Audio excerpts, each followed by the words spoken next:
Hey guys, welcome to the As the Leader Grows podcast. I am your host, Ken Joslin. Dude, we just keep stacking up the amazing people here on our podcast. I've got my new and good friend, Craig Siegel, all the way from New York City. You get a view from his office, my friend. Craig, what's up, dude? What's up, brother? I'm so excited to be here with you today. I know we just recently connected, but the alignment was there right away. We're going to manufacture some magic together here today. Come on, man. I'm looking forward to it. It's funny because somebody asked me today, they were like, somebody texted me today who saw you were on my podcast, and they were like, hey, I know Craig. How do you know Craig? And I'm like, well, dude, Dave Meltzer just texted us, 2 weeks ago and said, hey, you guys need to know each other. And when somebody like Dave Meltzer says you need to know somebody, I'm all in. I'm all in from the word go. So, hey, Craig, take a minute and tell our audience real quick a little bit about yourself and a little bit about what you've got going on right now. Yeah. So I've been on Wall Street in finance for the last 11 years, had my own businesses, built them both from scratch to 8-figure juggernauts. When the pandemic hit, I realized for the first time in a very long time, I wasn't happy. I was unfulfilled. The only reason why I was able to acknowledge is because in Manhattan as a business owner, it's go, go, go. If you're not going 300 miles an hour, you're getting run over. So I put myself in that frequency to kind of ask myself, am I really fulfilled? And the answer was hell no. And so I thought I had 2 weeks at that time. Back last March, that's when I closed my office down for. Turned out I had a lot more. But I said, what are my passions? What is my purpose? And then it hit me, not to sound too spiritual. I've been obsessed with personal development for the last 10 years. NeuroLinguistic Programming, reprogramming the mind, all that stuff. It helped me build 2 businesses, run 4 marathons in 1 year and so forth. I said, what if it's not just my passion? What if it's my purpose? So I built my CLS brand the very next day, took out the domain, started launching coaching programs, selling out masterminds, speaking engagements. We started a podcast. It's all over Apple's New and Noteworthy. Some of the biggest names on the planet on there talking about their mindset. And the rest, as they say, is history. And I can tell you right now, Ken, I'll be doing this in some fashion until my very last breath. Come on, man. I love it, dude. Hey, talk about obviously businesses. You built 7 and 8-figure businesses. Talk about when you talk about mindset and passion and purpose. Obviously, in some season of your life, there was the passion and purpose to be able to build a business. But along the way, and I just had Josh York, we were talking about Josh, he's a fellow New York and building $1 billion business right now. Along the journey, you learned really that, hey, John Maxwell's law number 1 in 21 irrefutable laws of leadership is the law of the lid. Like, and the buck stops with the leader. As you began that personal leadership development process, where in that process and that journey of growing yourself and then growing your business did you go, this is what I want to do? Yeah. So once I realized that I had the abilities to learn new skills, change my mindset, and how I was born or the habits I cultivated has no reflection on what I'm capable of. That was a big epiphany for me. And so I started on Wall Street. I had a ton of fun, built a big business in there. It stopped becoming as much fun. And so I pivoted and I started a completely new business and industry. And then I started building the whole team and so forth. And I was just fascinated with, there's literally nothing that we can't do. It just takes strategy, tactics, and techniques. We can apply ourselves and we can learn skills. And obviously guys like you and I, we got that grittiness, right? That dog in us, like we're going to outwork everyone. We're going to make it work. And so I just hit the ground running and I started to have a ton of success. And obviously that stuff becomes contagious. But what I learned is you got to follow your passion. So let me say this. You said, I built this business 8 figures and it wasn't fun. There's a lot of people, dude, who are listening to us today that go, are you freaking kidding me? 8-figure business? How can that not be fun? Explain that to our audience a little bit, Craig. I'm so happy you asked that, Ken. It's such an important question. Once you start to manufacture wealth for yourself and your family, and you're used to things like that, at the end of the day, you want to be happy. You want to look yourself in the mirror and like who you see and what you're doing. Truth of the matter is yes, I made money, but I wanted to put a dent in the universe. I wanted to leave a legacy. I wanted to make an impact. Most importantly, I wanted to inspire billions. And so I wasn't doing that, even though I was, quote unquote, successful in those businesses. When I pivoted to what I'm doing now I'm leaving a legacy. I'm putting a dent and I'm impacting so many more people. So was there a moment? I mean, you're sitting in your office in New York City and you're doing it. You're looking at the bank account and there's commas and zeros and you're like, yes, I've arrived, but I just feel like there's this hole. Like there's just not this fulfillment. Like, can you walk us through that time frame or that moment when you said, I got to do something different. 100%. And I didn't realize it because, like I said, I was so in the rat race. Sometimes it's hard to take a step back and reassess, Ken. But when the pandemic happened, for me personally, that opportunity was a blessing in disguise because it gave me a minute to just pause and reflect. And it was at that time that I realized how miserable and unfulfilled I actually was. So you had to have conversations with people that are close to you when you had that. What did those conversations look like when you said, I don't want to do this anymore? I put my other idea, which is CLS, the brand that I'm doing now, on the table.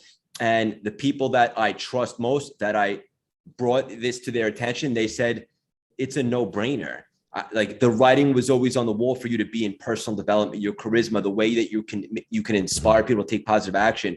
Of course, this is so you. And the truth matter is I believe that in my heart, I've never felt more aligned. So as soon as the idea came to me, for me, I was going all in. Speak to the importance to our audience today. People ask me all the time. They say, Ken, how have you grown GSD? How have you done 250, probably close to $300 million in real estate in 20 years? How have you done this? It's always relationship. It's always relationship. Speak to the importance of having the people in your corner and in your circle that when you went to them and said, hey, I want to step away from this 8-figure business, I want to go do this. It's a completely different field. Speak to the importance of having those type of people in your corner who will listen and give you not just what you want to hear, but true feedback because they know who you are. See, that's the most important thing is you don't want people pleasers around you. This is something I learned recently. Like you want people in your circle that will not co-sign your BS. It'll tell you you're not doing what you're supposed to be doing. So those are the people I surround myself in. And one of the people that I surrounded myself with early on in my current journey right now with CLS was Dave Meltzer, our mutual friend. And he's been a really good person to bounce ideas off of, so to speak. You know, you're always going to get authenticity from him. I love Dave, dude. He is. And, you know, and I think one of the things you said you're always going to get authenticity from Dave is because he's made a lot of mistakes. People, it's funny because I pastored for 12 out of the last 25 years. And I say this a lot. Anytime somebody said, Ken, how can I pray for you? It was always wisdom. It's always James 1:5. I need wisdom. Pray for wisdom. And people will ask me sometimes now at 53 years old. I mean, you're still a little young whippersnapper. 53 years young. 50. Oh, I done hit one F45 class this morning. About to go to the gym and hoop for about 90 minutes. You better believe it. And so, but in that journey, people go, man, where does the wisdom come from? And a lot of that comes from mistakes. Like when you make mistakes, not only the wisdom coming from mentors like people like Dave, people for me like a Grant Cardone or a Bradley or guys that I have read, Tim Story, Sharon Lecter. But it's also the mistakes we made. Talk to our audience real quick about some of the mistakes you've made and what you've learned from those and how that's helped propel you where you are today. You know, honestly, I think mistakes are the most valuable places to find the lessons. Sure, we wish it didn't work that way, right? We wish we just had the wisdom, and even you can listen to advice from other people, but sometimes I think you'd agree, you just have to go through it. That's how you learn. So some of the mistakes that I've made, whether it be bad investments or surrounding myself with not the right people, all this stuff proved to be absolutely priceless, invaluable to where I'm at today, surrounding myself with the right people I could trust, networking with people like you, making the right investments, the right decisions, and so forth. So it's absolutely priceless. Yeah. Talk about, you said a word earlier that you use that I love, and it's huge. And I talk a lot about significant leaders versus successful leaders. Significant leaders build others around them and help them win. Successful people, I don't even call them leaders, but successful people use other people around them to lift themselves up. When you use the word fulfillment, and I've said this a million times, listen, when you lay your head down on the pillow at nighttime and you feel fulfilled, there's no feeling like it. There's just none. Talk about fulfillment and how you feel fulfilled now versus 2 years ago when your business is doing 8 figures and you're at the top of your game. It's so funny because I've never been more fulfilled. I've also never been more aligned and authentic in my entire life. And I only know that now, Ken, looking back to who I was years ago, when even though I was making money, I was more of a people pleaser. I wasn't as authentic as I am today. Now that I'm doing this CLS stuff, it's so me. I've never been more Craig Siegel than I am right here talking to you. And the truth of the matter is I'm a very big believer in when you identify what your passion or purpose is and you go all in, you'll make it work and you'll monetize it. And ironically enough, I didn't start this brand for the money, but now I have almost as much money coming in just a year as I did in the other business. But then again, is it really a coincidence? Not really, because when you're so passionate about something, you figure everything out. How do you help clients and people, relationships, friends, people that come to you? How do you help them discover that purpose and passion? I help people tap into their own magic. I believe everybody has the potential. It's just that most people don't know how to tap into that. Like, look at successful athletes, right? Like, it's not always the most talented, right? Like, look at Tom Brady, even last night. It's the people that can maximize what they got that makes them the most useful, so to speak. And I help people tap into that, whether it be relationships, fitness, entrepreneurship, making money, and so forth. It's not so much the craft as it is the ability to tap into their craft. And I'll end that point with this. I think the most dynamic most dynamic people are the ones that could dictate their inner experience. Well, I'll tell you one reason Tom Brady's so good, because he went to University of Michigan, and that happens to be my hometown and my home football team. Oh, that's great. And we play Washington this Saturday night, tomorrow night at 8 p.m. Eastern time. It'll be on ABC. You need to check that out. And he is a Michigan guy, and he is the GOAT dude. He's unbelievable game last night. I watched it till I go to bed at 9 because I'm up at 4:30. I'm trying to beat my boy Josh York up at 3:30, but that ain't happening yet. And you talk about that fulfillment. Tell us a couple stories, a couple testimonies of some clients that you've helped in the past year. You're really your first year doing this, and some of the success and some of the significance that you felt and seen out of their lives. Yeah, just even people like who were carrying around past trauma and it was weighing on them, help them release that, put themselves out into the universe. Now all of a sudden they have relationships, they have a dream job, so to speak. Even most recently, I'm helping a client start a coaching business online. The online space is much different than, physical stuff. It's like the other business I built, but I've had a ton of success with it early, and I gave them strategies and so forth, because this is literally just what I did with CLS. And they put together a masterclass, they filled it out, and now they launched a coaching program, and they just had $100,000 launch in 2 days. So, and that's unbelievable. But the truth of the matter is everybody has the abilities. They just need the strategy. And a lot of us need accountability, right? So you're tomorrow. I mean, I'm staring at your picture behind you, or your window behind you, of New York City. Tomorrow, September the 11th. I'll never forget where I was. I mean, I know you're a lot younger than me. Yeah. I'll never forget. I was at a friend's window tint wheels place. That's what they sold. Never forget watching those go into the Twin Towers. Talk about being from. I mean, this is a little twist, but it's just something that hit me looking at the buildings behind you. Talk about what it means for you to be a New Yorker and to be an American, knowing that tomorrow is the 20th anniversary of 9/11. Yeah, it's just, it's very personal for me. Obviously, I have people that were taken on that day, so to speak, that were close to me. And it should look, I think 9/11 hit everyone in some capacity. Obviously, being from New York, maybe it hits a little bit differently. So it's emotional times. It's good to see that, a lot of people rallied around it. Obviously, we could always do better, and so to speak, but it's an emotional day. And what's most important to me is that everyone pays tribute and just acknowledges and honors all the people that were not only affected, but specifically the people that helped out, right? Like the policemen, the firemen, and so forth. It's just, it's always a difficult time. It is. Yeah. They've already, as a matter of fact, a couple of nights ago, I was watching, because I'm a Braves fan, because I, lived in Atlanta half my life. Yeah. So I'm a Braves fan. And the first game back was the Braves and the Mets. And, that's back in the day, man, where we couldn't stand the Mets. Is that Mike Piazza? Yeah. Mike Piazza hit that home run in that eighth inning.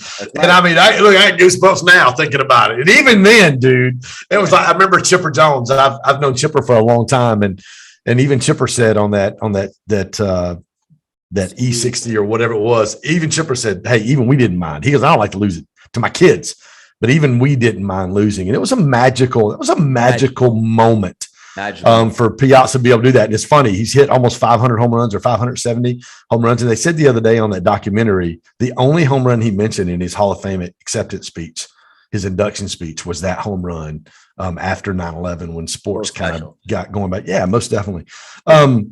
What would you say to the entrepreneur that is out there, Craig, who listens to us or listens to what you're saying and your story and goes, dude, I've got to find, like, I don't get out of bed. I say this a lot. If you need an alarm clock to get out of bed, your goals aren't big enough. What's the thing? And I say, listen, dude, I write my goals down. Grant, if there's one thing he's taught me, my goals are getting written down twice a day. I know exactly what I'm doing every single day, going after what's in my heart. What would you say to that person who doesn't know what to go after? Find some clarity. Obviously, easier said than done. Journal. Ask 10 people that are most closest to you what, in their opinion, they think that you're most passionate about. Collect some data. You could obviously journal yourself. You can get closer. There's steps that you could take, but a good idea, because a lot of people don't have clarity. And it's a shame. It's like you said, like, people always ask me, like, how am I so fired up, intense, and passionate every single day? It's because I love this stuff. I love the fact that I'm talking to you right now. I love the fact that I'm going to see you soon in Vegas. All the people, I just had Brian Dawkins, NFL Hall of Famer, on my podcast. Yes, it's unbelievable. I love helping clients, seeing them make a lot of money in relationships, testimonials, everything. I get off on this stuff. Obviously, you can tell by the passion. So bottom line is, ask people that are closest to you what they think you're most passionate about, just to get the ideas going, just to get some creativity. Once you get the juices going, you'll start to get momentum. I love that. I don't know if Vegas can handle me, you, and Josh York in the same city, bro. I agree. I just don't know, dude. 2 New Yorkers and me in Vegas. It may be a wrap, man. You've been doing this for a year. What are some of the high moments for you, and what are some of the low moments where you were like, oh crap? Yeah, I think some of the high moments were just the fact that when you launch a new business, like, you never know exactly if you're going to get customers right away. I took on too many clients that I could even handle, which was a mistake, but you never want to say no. And I was so grateful. I'm so grateful that people were knocking at my door. We're a relatively new venture, so to speak. Obviously, the podcast, having some of the biggest stars on the planet, building my network. And now, like, my friends are you and like Alicia Silverstone, Darren Woodson, Brian Dawkins. That's so cool. Just as the fan in me, but obviously picking the brains of some of the world's elite. To be honest with you, there hasn't really been any lows, because I love what I'm doing, that even if there's a setback, Ken, I'm still grateful. And it's just a moment in time, because I love what I'm doing. Whereas a couple of years ago, when I didn't love what I was doing and there was a setback, it hurt a little more, because you're like, I don't even love this stuff. So, but nowadays, like, there's nothing that could bring me too low. Like, even I had the tumor in my foot, which came out of nowhere. Right. The very next day, my dad called me. He's like, we're putting down the family dog. It was a rough 48 hours, surgery to that. But the very next day, it's like, I talk to some clients. I do a membership call. I'm speaking to 100 people on a Zoom. Stuff lights me up. I'm just so grateful. Right. I love that, dude. So obviously you had surgery on your foot. We talked about you talked about your family dog, like some low moments, but really diving and leaning back into your passion and what you're super passionate and what you're good about. Kind of helps bring you back up. We talked a little bit about your podcast. You've had some phenomenal guests. You mentioned Alicia Silverstone, Darren Woodson. I think Darren's got a couple Super Bowl rings. Brian Dawkins, I texted you yesterday. Boy, was a freaking assassin, bro. Dude, he was an assassin. He had that damn black. He was one of the first guys to wear that visor. You're like, bro, he's head hunting, bro. You've had a ton of people, from pro wrestlers to movie stars. Tell me, give me your top 2 or 3 favorite people you've interviewed on your podcast.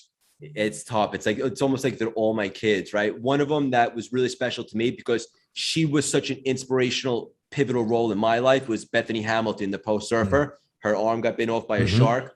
That one was really special, because her story, her movie Soul Surfer, really inspired me when I was going through some dark times years ago. As far as the rest of them, like, there's been professional runners. Ken Shamrock, the UFC fighter, the world's most dangerous man, was so special. I just love all of them. But most recently, yesterday's conversation with Brian Dawkins, which I can't wait for you to hear personally, that guy's mindset, just like what he came through, and like, he battled depression his rookie year, suicidal thoughts and stuff like that. He ended up having one of the best careers in the history of any sport, let alone the NFL. I'm still flying from that episode. I might have to put that one in the top 2. Dude, I love it. What's the craziest thing you've heard from any of your podcast guests where you were like, oh, damn, I'm not sure we can talk about that? Yeah, just, people like planning out how they're going to commit suicide, right? And being in such a dark place to then turning it around, asking for support, whether it be turning to their faith and then flying and having one of the most legendary lives of all time. You know, that stuff pretty deep. Also, I had a lot of people on like Mickey James, a pro wrestler, that and other people that talk about being abused as a kid and how that what that did for them, not only at the moment, but years after, and just overcoming stuff like that. Obviously, Bethany getting her arm bitten off by a shark. There's so many good stories of overcoming, and that's what it's all about, because that's what people relate to. They don't like perfection. They like seeing people overcome adversity. Yeah. Well, because it's reality. It's authentic. Right. It's genuine. And when you look at that, what it does is it gives you hope. My kids, the Soul Surfer movie is one of my kids. Like when they were young, they're 25, 22, 18, and 14, 13 now. But my 2 or 3 oldest, man, when they were young, teenagers, 10, 11, Soul Surfer was their favorite movie. They all would get in the living room and act like they were surfing, watching Brittany Hamilton do her thing. Yeah. Absolutely love that. Absolutely love that movie. What's the best? How can people find you? How can they get connected on the podcast, Craig? Best way to find the podcast is anywhere you listen to podcasts, the CLS Experience, Apple, Spotify, Stitcher, iHeart, everywhere. And then obviously on Instagram at Craig Siegel _CLS, and on Facebook, Craig Siegel, and the website cultivatelastingsymphony.com.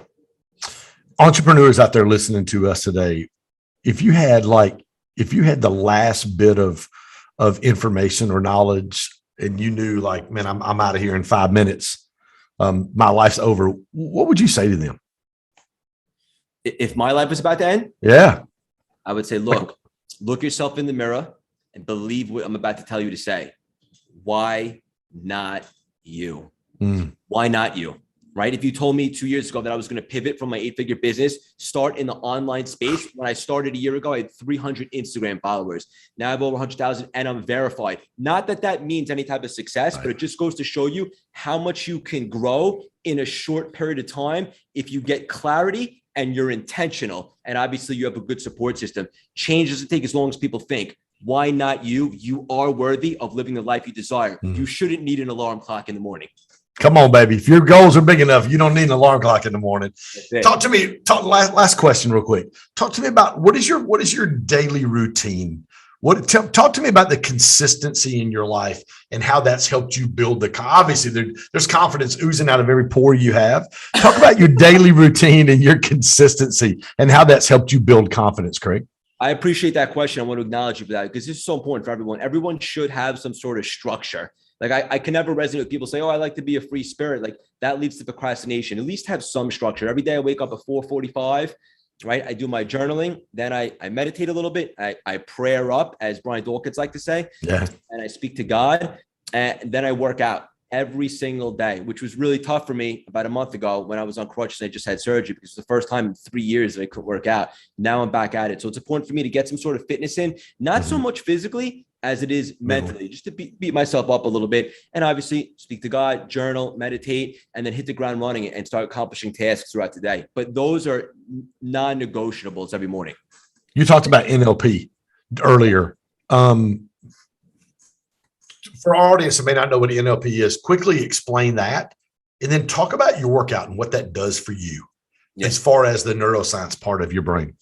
You're an awesome interview, by the way. This conversation, the only negative about today is we don't have 10 hours to speak. So in regards I can talk all day long with you, bro. NLP, NeuroLinguistic Programming, if you asked 100 people what it means to them, you probably get 100 different answers. What it means to me is it's the ability to reprogram our minds and change our thoughts, which then change our behaviors, which then change our results. Everything in this world is perception. You and I can see the same movie, or like, for example, I got injured when I was at a big speaking engagement with our mutual friend, Dave Meltzer. I thought I had a broken foot. They said sprained ligament. I said, no, give me an MRI. There was a tumor on my foot.